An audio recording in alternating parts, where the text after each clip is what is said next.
Sony Pictures Animation. Chasing trends? That's usually what is the coffin nail in a lot of studios out there, is that, you know, they have their big break and then they're just like, oh, now that we're big now, let's copy what is popular right now and what other people are doing, and let's make our own thing and basically just make money that way. Lose all sense of your personality. Exactly. You instead just become another studio, and that's the problem. Okay, what made DreamWorks stand out from Disney? DreamWorks stood out from Disney because they weren't trying to be Disney. They were trying to be their own thing, which is why when Shrek came out, it was a breath of fresh air, and why it is still being quoted and memed and everything to this day. DreamWorks sort of lost its identity. Only here recently has it started to get it back. DreamWorks was like fiddling around for a while, and they weren't really doing anything that was inventive. They weren't really doing anything that was redefining like their style of animation. It was very much like the same thing. It's what you expected. But then they did Puss in Boots: The Last Wish, and holy crap, what a friggin' like roller coaster. Sony, for the longest time, they had an identity of their own, but very slowly over the years, it's just gotten more and more watered down, and just it doesn't feel like it's its own thing anymore. And they also did the Emoji Movie, which, you know, a movie's bad whenever my nephews, who, by the way, are so easily entertained by big, bright, flashing colors and everything, that even they wanted to leave the movie. Sony Pictures Animation basically has run themselves into the ground after like some successes, and honestly, it's just how it goes sometimes. What we have here is Saberspark with What Ruined Sony Pictures Animation. Let's go.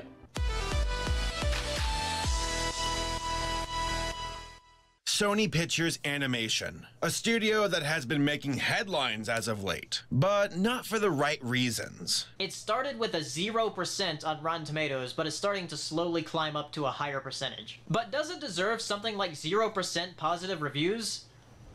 Yes. It is a horrible corporate dumpster fire, and Sony, for whatever reason, seems to make these films that feel like they could, according to them, be hits. I told myself, this is what I was supposed to do today. This is what I'm supposed to do as work or as entertainment. And I'm like, why? There's so many other things that I can talk about that's awesome. Why am I spending time on the Emoji Movie? Needless to say, Sony Animation isn't held in the highest esteem. I used to think that DreamWorks was the worst. Then I thought that Blue Sky was the worst. Then I thought that Illumination was the worst. But my God, Sony is really trying to claim that title. Don't you do it. It's already been in there once. Many of you right now are thinking, what ruined Sony Animation? More like, was it ever any good to begin with? And that's a fair point to make. Sony Animation is not Pixar. They never really had a string of financial and critically successful movies. Usually, it's one or the other. Make lots of money, sucks as a movie. Pretty good movie, doesn't make enough money. Now, they have found that sweet spot before, but it never lasted. They would pump out some sequels, and then move on to the next thing, which is usually Smurfs for some reason. Sound the alarm, crazy! So what's going on here? Why does Sony Animation struggle to find its footing? Why do they lack a creative identity and typically opt out for crude and uninspired films? They obviously have resources and potential, but they aren't utilizing it. Sweetie, you're so handsome when you make that face. So let's take a closer look at what ruined Sony Animation. Sony did pop up in 1946 and was initially involved in over-the-counter electronics. Nowadays, they sell all kinds of toys, including toys, and also movies. Sony bought Columbia Pictures in October of 1989 and threw their hat into the cinematic ring. Sony Pictures Imageworks was formed in 1992 and began to do special effects and animation for other films: Striking Distance, Anaconda, Starship Troopers, Spider-Man. Spider-Man.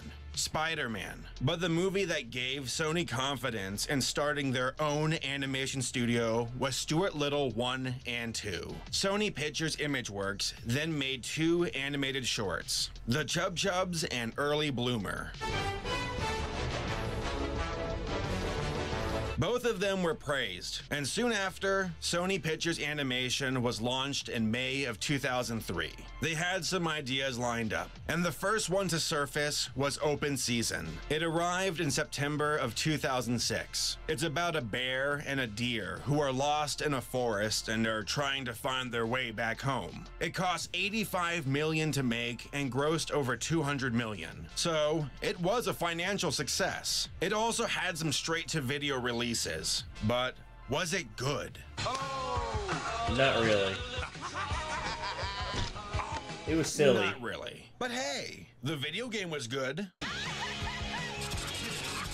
Next was Surf's Up in June of 2007. I actually liked this movie. It's about a penguin trying to win a surf competition, but they animate the film as if it was a sports documentary. What's your dream? To go away. To go away. That's great. Do you guys want to drink? Gotta run away. They don't want to drink. Responsibility and life. This is unique. This is not the norm. So I give this movie props for trying to be different. It's super unique, and I really like the visual perspective. The voice acting is solid. It actually features Shia LaBeouf, Jeff Bridges, and Napoleon Dynamite. And the animation is decent. For a 2007 film, the water effects look pretty good. Also, they snuck in some adult jokes that I thought were pretty funny. I'm gonna jump in the water with your head. Bring it on, Peckerface. Let's go. Peckerface. Shaniqua, Helga, Miss Kitty, Jeannie. I dream of, Teresa. This is Teresa right here. Now, is that your dirty girl? Yeah, that guy is definitely having sex with his trophies. Surf's Up was refreshing. It wasn't incredible, but it wasn't terrible. Too bad they sold its soul to the devil and allowed WWE to taint it with a the sequel. Yeah. They lit this crappy sequel. I just wish you could milk a fish.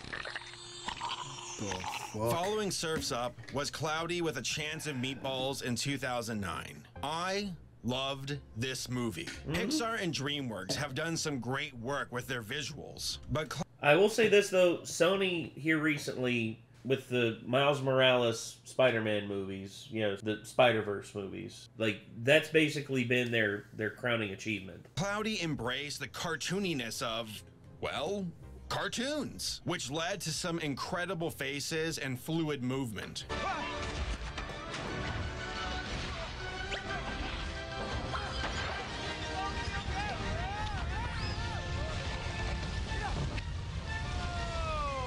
It harkens back to the days of Looney Tunes and how silly the characters looked when they moved. This movie was actually written and directed by Phil Lord and Chris Miller. There you go. The duo behind the Lego Movie, 21 Jump Street, and the Han Solo. Yeah. See, this is the thing that always pissed me off, is like, because Disney is so micromanaging and so controlling over their intellectual properties that I want them to release Phil Lord and Chris Miller's version of Solo. I want to see that movie. You know why? Because it's got to be better than what we got. Cloudy was Sony's biggest hit so far and made almost $250 million. People were excited to see what they would make next.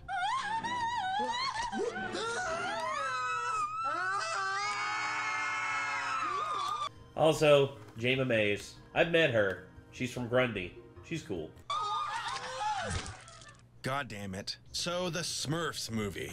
What a terrible film. It was a mixture of animation with live action, but it fell into that uncanny valley zone. So the Smurfs came across as creepy. Also, the story was boring, and yet it made over $550 million.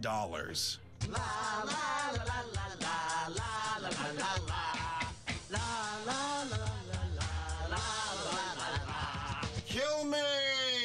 Our Arthur Christmas was next, but it That was wasn't good. 100% made by Sony. Actually, it was done by Aardman Animation, the studio behind Chicken Run. I enjoyed this movie. It's not perfect, but it deserves a place as a holiday movie. Next was The Pirates, an adventure with scientist. What a weird title. Just like Arthur, this movie was a collaboration between Sony and Aardman, so I don't really count it as a Sony Animation feature film, though they did distribute it. I haven't watched this movie yet, but I did watch the trailer. It looks fun, and it has decent fun. reviews. Ah, confound it. You see, we could have made that with the good wind behind us, but unfortunately there's this dirty great sea monster in the way.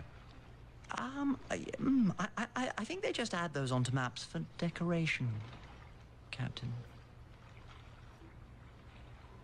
Is that a fact? Well, blow me down. In September of 2012, Sony released a movie that would become one of the main faces of their animation studio, Hotel Transylvania.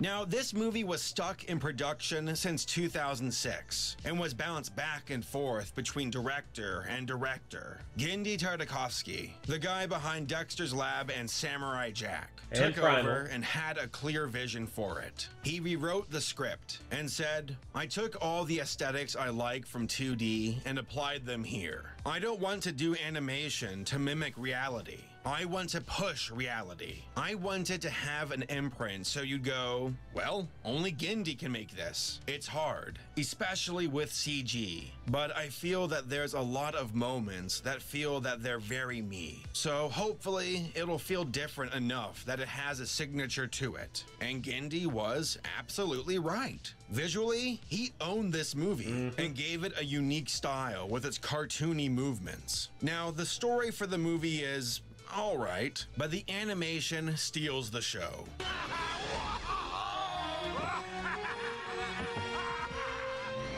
Smurfs 2 came out in September of 2013. Was it good? Be taking essence from you. I didn't hear a thank you. No. Cloudy with No. a Chance of Meatballs 2 came out in September of 2013. Just like the first one, the visuals were fantastic and super energetic, but the story was a little weak. Hotel Transylvania 2 came out in September of 2015. There's just a lot of movies that I've just never seen that they made. Yeah, I've seen most of these. I think I have like no horse in this race at all. I saw the first. My only thing is just like I've seen Mavis and I'm like, she's a cute character. Like, Yeah, Hotel Transylvania movies. The first two are probably my favorites. The third one's pretty good. I refuse to see the fourth one because of just like the changes that were made, because Amazon basically just fast-tracked it and completely fucked everything up. This movie found itself in a similar situation with Cloudy 2. The visuals were, once again, great and super cartoony. The story? It was alright. Made lots of money though. There was also some drama involving Sony and Genndy, but we'll talk about that later. Smurfs The Lost Village was released in April of 2017. It was a reboot and was fully animated this time. Also, it was more faithful to the original cartoon. Visually, it was pretty good, Yeah, but it the looks a story lot was better. boring and super predictable. I mean, I'll take this over the mess that was Smurfs 1 and 2. But Sony just can't seem to stop smurfing this franchise in the Smurf. And finally, we have the emoji. The crowning jewel of shit from Sony. I think this resulted in a lot of people being fired. And thus, when the new blood came in and actually knew what they were talking about, not only that, but they brought back Phil Lord and Chris Miller, they finally righted the ship, and now Sony Animation is basically on a bit of a winning streak, especially with the Spider-Verse movies. The fact that this movie exists at all just reeks to me of like old ass people sitting in a fucking corporate office going, "What are the kids into these days? Oh, they send them emojis and text messages all the time. oh, the Emoji Movie, great idea. And it's just like, They are if you had chasing all anybody of the who was not disconnected in the least, they would have been like, that's a fucking stupid idea. No. Yeah. That is the manifestation of Sony and all of its poor and uninspired decisions. This movie has not been well received. It has an insanely low score on Rotten Tomatoes, and the internet has been hating on it. I saw the movie the week it came out because I wanted to see if this was truly the bottom of the barrel for Sony Animation. And for now, it is. This film collectively rips off Wreck-It Ralph, The Lego Movie, and Inside Out, using elements but not adding anything new to it. The story they tell has been told 1,000 times before. The characters are plain, the world is stupid, the in-movie advertising was on the nose. It's just a mess. But it seems to be doing well in the box office, and I think that's all Sony really cares about now.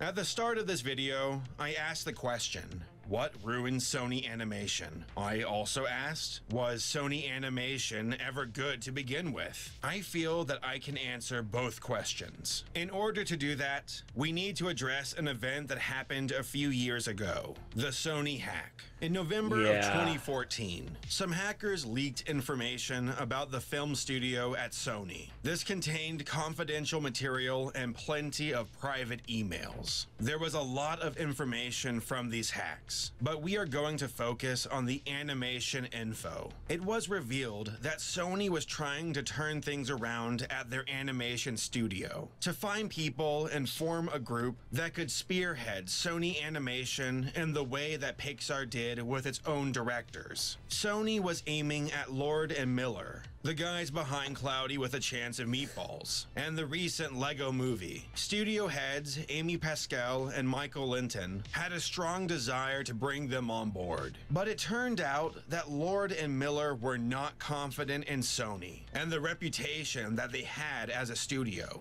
Artists have been treated like paper. It's too hard to do great work there. Another email was leaked of a Sony employee acknowledging the current issues at the studio. Low morale negatively impacts talent retention. Studio reputation negatively impacts talent recruitment. Only one proven director in-house, Genndy.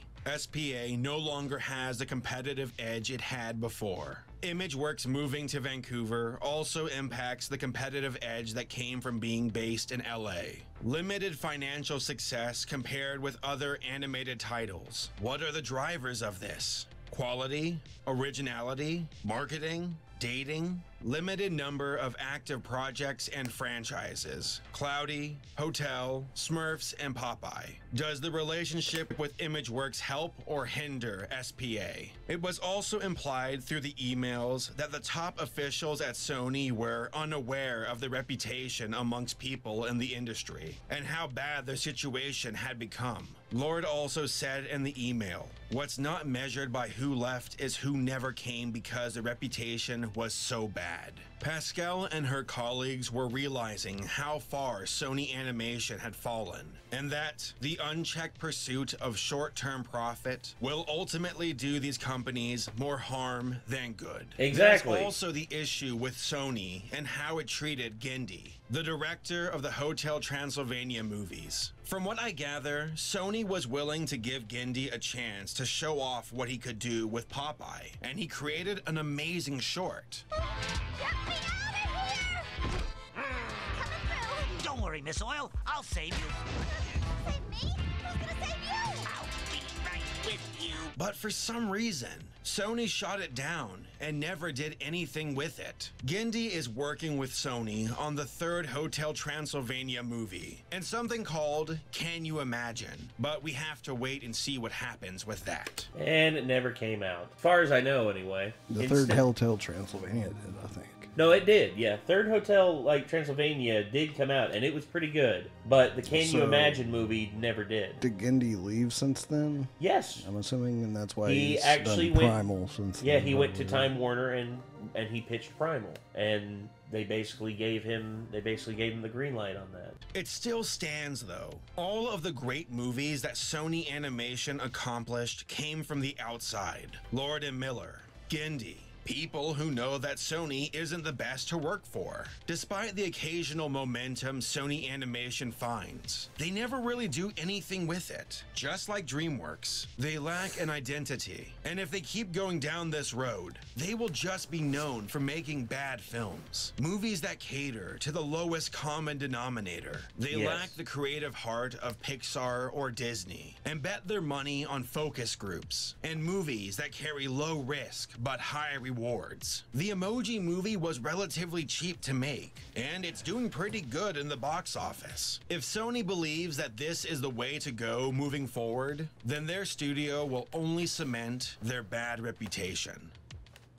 Overall, Sony is in a bad spot. They have the money to do great things, but they lack execution, leadership, and consistency. Their reputation is sour, both in the industry and amongst moviegoers. They have a film coming out this December called The Star, but its animation looks similar to a direct-to-video movie. You need to listen to what I'm about to say extremely carefully. Do you want a belly rub? Sony had plans to mimic Pixar, but they fell through. They had their hands on some excellent talent, but blew it. They have the resources to fund creative people, but prefer to be cheap. Sony is trying to satisfy their short-term goals, but they are just hurting themselves in the long run. People will come to know the animation studio as cheap, uninspired, and predictable. They have potential to become great, and they have made good movies before, but they need to make some serious changes before it's too late. Hey guys, I just wanted to let you all know that I recently updated my Patreon rewards. We got early video access, we got Google Hangouts, we got personal letters of art that you request. Want me to draw One Punch Man? You got it. So obviously this video sounds like it came out back when the Emoji Movie was still in theaters. Yeah, it came out 2017. Let's see, Sony, there we are. So Open Season was their first one. Surf's Up, Open Season 2. Then Cloudy with a Chance of Meatballs, Open Season 3. The Smurfs, Arthur Christmas, Pirates, Band of Misfits. Put this on the screen. Hotel Transylvania, The Smurfs 2. Cloudy with a Chance of Meatballs 2. Hotel Transylvania 2. Goosebumps, which was not really animated. It was partially animated. I don't want to talk about these two. Oh yeah, Smurfs The Lost Village, which was closer to what it was what Smurfs movie should be. Emoji Movie, The Crowning Achievement of Shit. The Star, which I produced by the Jim Henson Company. Didn't know that. Hotel Transylvania 3. Peter Rabbit. I remember when this came out. Actually, it was not bad. It wasn't terrible. Goosebumps 2, which ended the Goosebumps franchise, as far as I know. Then started something amazing, Spider-Man Into the Spider-Verse, which, once again, Phil Lord and Chris Miller have their hands on these as producers. Then the Angry Birds 2, which a lot of people say was actually not that bad. And in all honesty, that's actually it. A lot of people say it's better than the first one. The Mitchells versus the Machines. This one was cursed because of COVID coming out. But this film is amazing. This film is so good. Wish Dragon, I didn't know that that was a thing. Vivo, I don't know what that is. There it is. That's the shit. I'm never watching that because it was co-produced by Sony and plus, you know, Gennady Tartakovsky's not in the not in the lead. He did help write the screenplay at least. Oh. And the story. Well, at least there's that, but he didn't direct it, and it shows because critics didn't like it as much. And also, not only that, but Adam Sandler is no longer in it. Spider-Man Into the Spider-Verse, and then Across the Spider-Verse, and now Beyond the Spider-Verse. But, Tartakovsky's coming back for Fixed, an adult animated black comedy. Oh, that's going to be interesting. Wonder what the story of an average all-around good dog who is in love with the dog show next door. What happens when he learns that he is going to be neutered the next morning? What does a dog do with his last night out with his besties? Sure, that sounds kind of weird. It does sound weird.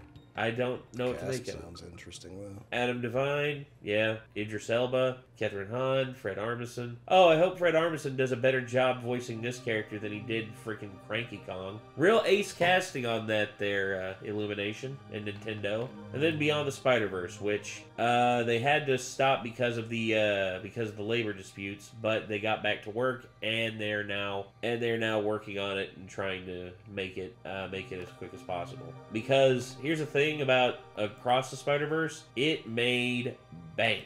It made big money compared to what previous Sony films did. And did it on a fairly good budget. Not only that, but the reception of these films has been amazing. Critical response 97% for Into the Spider-Verse. Across the Spider-Verse has a I think it has a yeah, here we go. Reception. Yeah, 95. And of course, critical response for this one as well. 97%. Once again, with Phil Lord and Chris Miller being producers now at Sony, I have faith in the projects that they touch because they're good dudes. They know what's up. But anyway, yeah, so Sony Pictures Animation, they are on a bit of a comeback tour. I hope that it continues on the upward trend. I guess we'll see. Until next time, everyone. Signing off, I am Nate. I am Nick. Y'all be good people. Take care. Peace.